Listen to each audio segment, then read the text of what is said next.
Hello and welcome. This video will guide you through the steps of how to successfully install your new PAX A80 terminal. First, you will start off by ensuring your old terminal is cleared of all open transactions by running a settlement. Once this is confirmed, you may go ahead and unplug your old terminal and remove the power cable. It is okay to use the same Ethernet cable from the old terminal if you have one, but please do not use the same power cable. Now that you are ready, you may begin installing your new PAX A80. Start by checking the receipt paper compartment to ensure the receipt paper is installed. It should be installed with the paper roll facing outwards.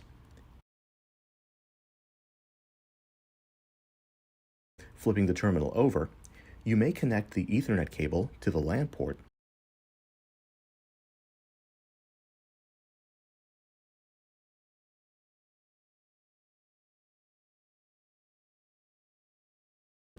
and the power cable to the power port.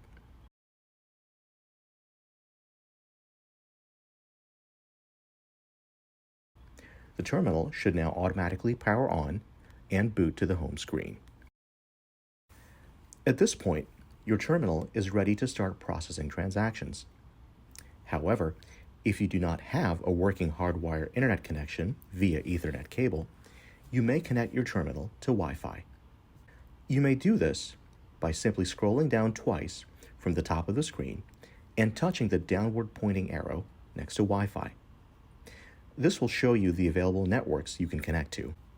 Once located, select your network and enter the password to connect.